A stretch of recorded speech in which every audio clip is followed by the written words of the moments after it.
Thank you, Nina and Ricky. Good evening, everyone. I'm Alma Angeles for NET25 World News. On tonight's headlines.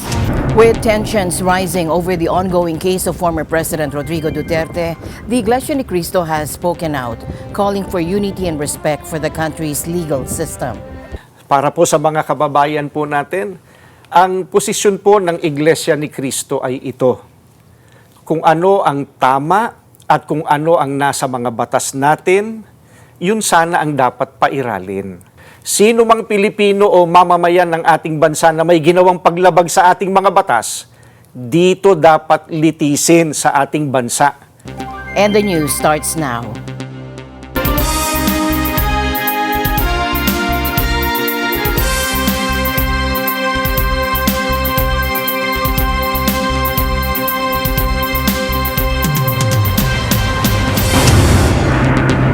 With tensions rising over the ongoing case of former President Rodrigo Duterte, the Iglesia ni Cristo has spoken out, calling for unity and respect for the country's legal system. The statement comes amid debates over Duterte's case and whether he should be tried internationally or within the Philippines. Recently, the Iglesia ni Cristo held a rally for peace in Manila, where they urged leaders to focus on solving national problems rather than creating division. Iglesia ni Cristo spokesperson Brother Edwil Zabala reflected on this event.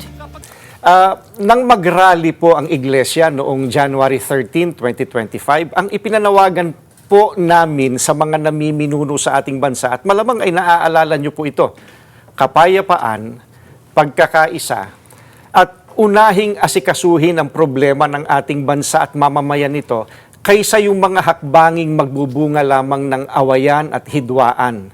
Dahil alam naman ng marami po na ang mga ito pawang pamumulitika lamang. Ang nakakalungkot po ay yung panawagang yun ng Iglesia ni Cristo tila hindi pinakinggan ng mga kinaukulan. Kaya nga po, Kuya Jen, nangyari yung mga nangyayari ngayon. Hindi naman po natin may tatatwa ng sino man.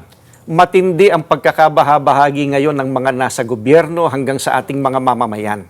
Hindi lamang tayong mga Pilipino ang nakakaalam na hindi tayo nagkakaisa. Ang nakakalungkot, maging ang mga taga-ibang bansang nagmamasid sa kaganapan po rito ngayon sa Pilipinas, alam na alam nila, hindi nagkakaisa. Magulo. Zabala reiterated that the Iglesia ni Cristo stands firm for what is right and lawful. Para po sa mga kababayan po natin, ang posisyon po ng Iglesia ni Cristo ay ito. Kung ano ang tama at kung ano ang nasa mga batas natin, yun sana ang dapat pairalin. Huwag po itong pilipitin para umayon sa nais ng sinuman. Hindi po sumasang-ayon ang Iglesia sa anumang hakbangin na hindi naaayon sa mga batas ng ating bansa. Sapagkat ang batas po ang salalayang nagpapanatili ng kaayusan sa ating bansa. Kapag ang batas ay binaliwala, ay nagbubunga ito ng kaguluhan, hidwaan at kawalang hustisya. Alam niyo po iyan. On the issue of Duterte's trial, the Iglesia ni Cristo maintains that any Filipino accused of wrongdoing should be tried in the country, as the country's judicial system is fully functional. Sino mang Pilipino o mamamayan ng ating bansa na may ginawang paglabag sa ating mga batas, dito dapat litisin sa ating bansa. Bakit po? Sapagkat gumagana naman ang sistema ng ating hustisya. Hindi po natin sinasabing wag litisin ang dating Pangulo sa mga iniaakusa laban sa kanya. Ang saga ng amin po, nagtitiwala ang Iglesia ni Cristo sa integridad at kakayahan ng hudikatura para pagpasyahan ng ganitong bagay at usapin. Ang mga hukom natin ay may kakayahan po na gampanan ang kanilang tungkulin, na ipataw ang tamang hustisya at pairali ng katarungan sa lahat ng sandali. Kaya, hindi natin dapat isuko ang soberenya ng ating bansa sa iba. Yan po ang posisyon natin. A legal expert has raised concerns that the Philippine government's decision to surrender former President Rodrigo Duterte to the International Criminal Court may violate the country's constitution. Attorney Alexis Medina, a constitutional law professor, questioned the Department of Justice's interpretation of relevant laws, arguing that by bypassing the judiciary, it could infringe on constitutional protections. Medina spoke during a Senate hearing challenging the government's stance that judicial proceedings are unnecessary in such cases. Surrender without judicial proceedings might amount to a violation of the liberty of abode that is guaranteed by Section 6 of the Bill of Rights. The liberty of abode cannot be impaired without a lawful order of the court. That's the text of the Constitution. Now, this constitutional protection is a barrier for any government action that would simply compel an individual to change his residence. So to compel a person, to expel a person from his country of residence without a lawful court order by excluding the judicial process might amount to a violation of the liberty of abode. Now, surrender as an option under Section 17 is applicable only in very narrow situations. One is when the person to be arrested has already voluntarily surrendered to the custody of the national government, in which case that negates the necessity of the extradition process. The other option is when the person to be arrested is actually an alien, in which case there's no need to go through the extrajudicial process. It's only a deportation process which does not involve a court proceedings. Kung hindi pwedeng isuko ang isang Pilipino na hindi pumapayag, hindi naman voluntary, ang ibig mo sabihin, ang iba pang pagkakataon, extradition na. Yes, That's the only legal process to enforce surrender to the ICC. I-extradite na kapag Pilipino ka. Tama po ba? I agree, Madam Chair. Thank you. And extradition is a judicial proceedings. It involves judicial proceedings po. U.S. President Donald Trump says progress is being made toward a peace deal in Ukraine after his talks this week with Russian President Vladimir Putin and Ukrainian President Volodymyr Zelensky. Speaking at the White House, Trump announced that the U.S. will soon sign a minerals and natural resources deal with Ukraine, emphasizing the country's wealth in rare earth elements. And moments ago, I also signed an executive order to dramatically increase production of critical minerals and rare earths. It's a big thing in this country. And as you know, we're also signing agreements in various locations to unlock rare earths and minerals and lots of other things all over the world. But in particular, Ukraine, we're doing very well with regard to Ukraine and Russia. And one of the things we are doing is signing a deal very shortly with respect to rare earths with Ukraine, which they have tremendous value in rare earth, and we appreciate that. And we spoke yesterday with, as you know, President Putin and President Zelensky, and we would love to see that come to an end, and I think we're doing pretty well in that regard. So hopefully we could save thousands of people a week from dying. That's what it's all about. They're dying. During Trump's call with Zelensky on Wednesday, the White House says he proposed U.S. ownership of Ukrainian power plants, arguing that American management would provide better protection and efficiency. President Trump also discussed Ukraine's electrical supply and nuclear power plants. He said that the United States could be very helpful in running those plants with its electricity and utility expertise. American ownership of those plants would be the best protection for that infrastructure and support for Ukrainian energy infrastructure. Trump's call with Zelensky followed an earlier conversation with Putin on Tuesday, during which the Russian president agreed to halt attacks on Ukraine's energy infrastructure. However, Moscow refused to commit to a full 30-day ceasefire.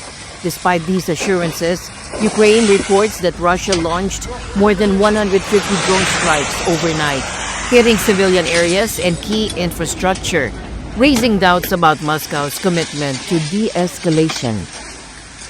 Yesterday evening, another Russian strike hit our energy infrastructure. We in Ukraine face this every day and night, you know it.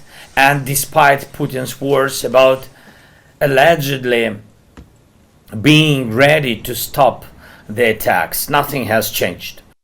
Meanwhile, the two leaders arranged for technical teams to meet in Saudi Arabia in the coming days to discuss a partial ceasefire. Our teams will also work towards achieving an unconditional full ceasefire on land. Please support this. Putin must stop making unnecessary demands that only prolong the war and must start fulfilling what he promises the world. And now, shifting to the Middle East, where tensions continue to escalate. For the fifth straight day, the U.S. has carried out airstrikes targeting Yemen's Iran-backed Houthi rebels. Take a look. The Pentagon released footage showing American fighter jets taking off from the USS Harry S. Truman, an aircraft carrier the Houthis claim to have attacked multiple times. The U.S. also released video of Houthi-attacked drones being shot down. Overnight, airstrikes hit several locations, including the Yemeni capital Sana'a, where multiple people were reported injured. American Zionist British strikes, the triad of evil. We will not submit, we will not tire, and we will not give up. We stand with our leader, Syed Abdul Malik Badruddin al-Houthi. The strikes also targeted military sites in Al-Baida province and the Houthi stronghold of Saada in the northwest. One of the targets in Sana'a is believed to be the residence of Houthi weapons experts.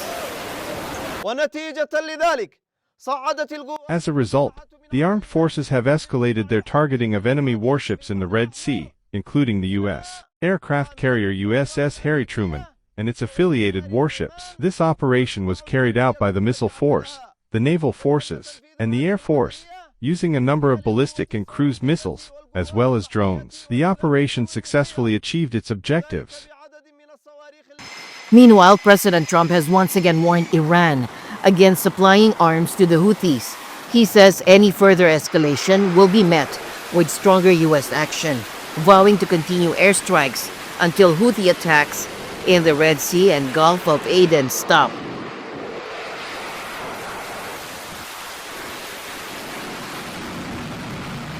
Firing at U.S. military personnel in the region and shooting at our ships and shooting at our drones and putting American lives at risk is not a good way to end this conflict. The Houthis could stop this tomorrow if they said, we're going to stop shooting at your people. But they've clearly chosen not to do that. And so this campaign will be relentless to degrade their capability and to open up shipping lanes in the region and to defend our homeland. The initial wave of strikes hit over 30 targets at multiple locations, degrading a variety of Houthi capabilities. These included terrorist training sites, unmanned aerial vehicle infrastructure, weapons manufacturing capabilities, and weapons storage facilities. It also included a number of command and control centers, including a terrorist compound where we know several senior Houthi unmanned aerial vehicle experts were located. On Sunday, strike operations continued against additional headquarters locations, weapons storage facilities, as well as detection capabilities that have been used to threaten maritime shipping in the past. Today, the operation continues, and it will continue in the coming days until we achieve the President's objectives. The Houthis remain defiant, vowing to keep attacking ships in the Red Sea, in what they call support for Palestinians in Gaza, where Israel has resumed military operations after Hamas refused to release more hostages. With negotiations ongoing, the world is watching closely. Will Trump's diplomatic push lead to a lasting ceasefire, or will tensions continue to escalate? As the world waits to see what U.S. President Donald Trump is going to do with proposed tariffs next month, financial markets remain jittery and economists are revising their forecasts. Trump's reciprocal tariffs are supposed to come into effect on April 2nd. Thomas I. Likeness for more. Economists and analysts are faced with a palette of unknowns, making it difficult to paint an accurate picture of where the global economy is headed. Investment strategist Ross Mayfield says there's not a lot of clarity on how Trump's reciprocal tariffs will work. He says right now, no one knows whether the surcharges will be applied on a country-by-country basis, how they will be applied, or if there will be exceptions. As well, Will there be a grace period for countries who want to negotiate a more fair trade environment? And Mayfield says all of this makes investors nervous. I think we'll get some clarity, but I don't think it's going to be the sort of clarity that investors are really hoping for, so that they can lean into the growthier aspects of the Trump agenda that had investors so excited in December and January. Globally, central banks in several countries, including the U.S., have decided against cutting interest rates. Bank of Japan Governor Kazuo Ueda kept the country's interest rates steady this week, citing uncertainty caused by Trump's tariff policy. 先行きの経済物価金融情勢次第ですが、現在の実質金利が極めて低い水準にあることを踏まえますと、以上のような経済物価見通しが実現していくとすれば、それに応じて引き続き政策金利を引き上げ、金融緩和度合いを調整していくことになると考えています。アメリカの、関税政策、関税の及ぶ範囲とか、決定のスピードのようなものが、急速に広がったり、上昇していると感じていますし、4月にならないとわからない、あるいはその後も、いろいろ不確実性が続くということで、不確定なところは非常に大きいというふうに思っています。関税がかかるというときに、直接それが貿易を通じて、経済、つまり、生産量やインフレ、物価にどういう影響があるかというメカニズムもありますし、U.S. Federal Reserve Chairman Jerome Powell cited the same reason for declining to cut American interest rates. Forecasting is always very, very hard, and in the current situation, I just think its uncertainty is remarkably high. The Fed meets again in May. What about a rate cut then? Look, I think we're not going to be in any hurry to move, and as I mentioned, I think we're well positioned to wait for further clarity, and not in any hurry. Around the world, there are dark clouds on the economic horizon. The Organization for Economic Cooperation and Development has cut its global economic outlook. Secretary General Matthias Cormann says North America will be hardest hit. In our simulations, the reduction in growth and rise in inflation will be particularly large in Canada, Mexico, and the United States.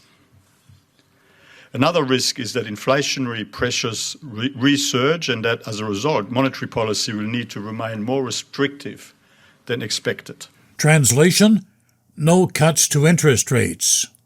In Europe, the EU will delay its countermeasures against the United States until mid-April. European Trade Commissioner Maros Sefcovic says that will give extra time for negotiations with the U.S.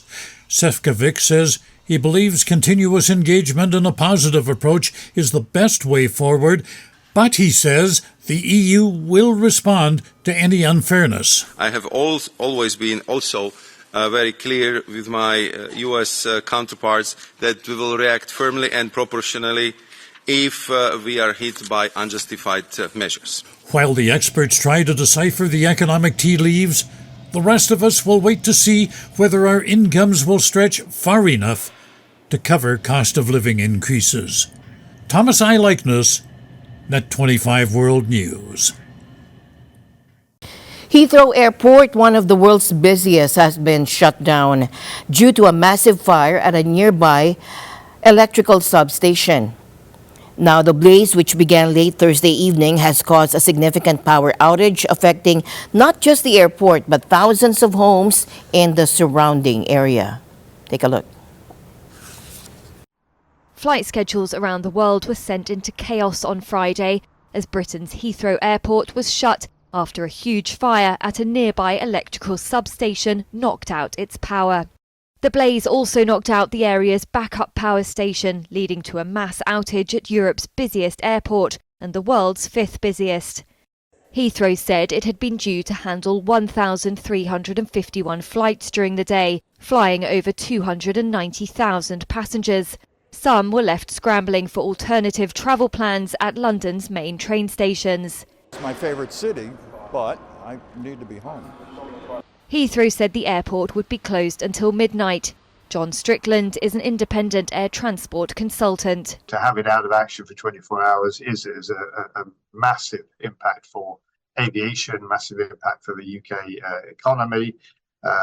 We see particular impact from long-haul flights, which are already on their way to Heathrow and had to divert back to either their points of origin or numerous other airports. So some in the UK, some in Europe, some much further afield.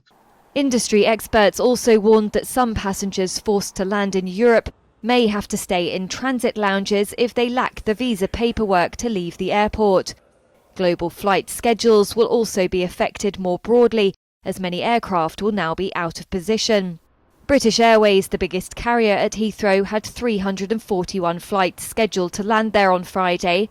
The chaos hit shares in airlines including BA parent IAG, which dropped over 3% in morning trade. Lufthansa slipped 1.2%, while Air France KLM declined 2%. And the news continues here on NET25. We'll be right back.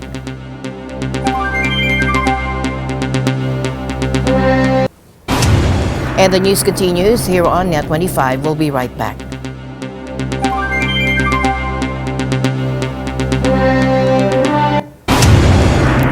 Glaciers around the globe are melting faster than ever, with the last 3-year period seeing the largest glacial mass loss on record.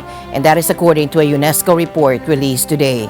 Now, 2024, we lost 450 gigatons from all the glaciers together. It was not the most extreme year, but it was ranked number 4 of the years with most glacial mass loss. And if you look at the past years, we actually had like the 5 most negative years on record we did have in the past 6 years. So you see this increasing dramatic glacier loss from year to year. The dramatic ice loss, totaling 9,000 gigatons since 1975, is expected to continue accelerating and could lead to a flood of economic, environmental, and social problems as sea levels rise, while key water sources dwindle. We had an increasing loss by glacier ice year by year by year, accumulating in this incredible number of about 9,000 gigatons of ice lost since 1975. Now, this is just a huge number and hard to imagine. So again, if you take the example of Germany, it would be an ice block of the size of Germany with a thickness of 25 meters. That is the ice that we lost since 1975 from glaciers. And so accumulated again, this is about 25 millimeters of sea level rise, or currently a bit more than 1 millimeter each year. Now you might say 1 millimeter is not exactly a lot, doesn't sound much, right? But it's a small number with a big impact. Each additional millimeter of sea level rise exposes an additional 200,000 to 300,000 people to annual flooding. And we're following a major volcanic eruption in Indonesia. Lewotobi Laki-Laki volcano, located in East Nusa Tenggara province, unleashed a massive ash cloud last night, reaching over 8 kilometers into the sky. The eruption has prompted officials to raise the alert status to its highest level. The impact is being felt in Bali, with some flights cancelled, including those from Australian Airlines. Bali's main airport remains open, but passengers are advised to stay in close contact with their airlines for updates. This eruption comes weeks after weeks of increased activity, and tragically, previous eruptions have resulted in loss of life and mass evacuations. Indonesia, situated on the Pacific Ring of Fire, is home to nearly 130 active volcanoes. It's going to make life hard. Probably try and get on a plane to Perth or something that I can try and get back to Australia at least, and then, yeah, not too sure. Yeah, we'll work with what we got, I guess. We don't have another option because we live in Australia. So we have to go to Australia to our house. So we have just one option, and if it's cancelled, we will take another flight. But not today, also tomorrow, but we have to go to Australia. NVIDIA CEO Jensen Huang unveiled a wave of groundbreaking advancements at the company's annual Software Developer Conference, GTC 2025 this week. From AI chips to robotics and autonomous vehicles, NVIDIA is pushing the boundaries of technology. Well, we are at a tipping point, finally. For most people, when we talk about robots, and particularly humanoid robots, we think of it as sci-fi, as something that's going to happen far into the future, maybe. We've been dreaming about this for decades, for generations, and it never seems to have panned out. There's been a lot of interest in it in waves. You know, we saw all those cool things the Boston Dynamic robots were doing 10 years ago, but they just seem like demos or feats that are restricted to just a demonstration purpose. That's all changed now. Basically, this technology that has come about in the last few years, large language models, being able to encapsulate general intelligence and general intelligence about the rules of something complex like language, we are now applying this to the physical world, what we're calling physical AI. This core technology is going to make it so we can finally create a good robot brain for a general purpose robot. And this now makes it possible. It was the last puzzle piece we needed so that we can actually make general purpose robots and put them out in the real world. With modern AI, with this new form of software development called AI, we can teach these robots, we can have them do things just by showing them examples of what we would like them to do. And so this is where we're helping the most. We're essentially aiding all of these robotics companies, everybody participating in the ecosystem, build robot brains. Actimino makes a robotic AI that works with universal robot systems to allow entirely new types of tasks. Tasks that require two hands and can handle very dexterous manipulations across a high mix of work. Oh, there's tremendous excitement around robotics and robotic AI. You have a lot of different technologies coming together. You have amazing advances in hardware in the robot makers, such as universal robotics. You have great work in vision, great work in computation. Large language models are helping. However, unless it can do something useful, and 90% of what people need to have done, you have to touch and maneuver something. And that has to be done reliably. You can't let it slip or drop or crack.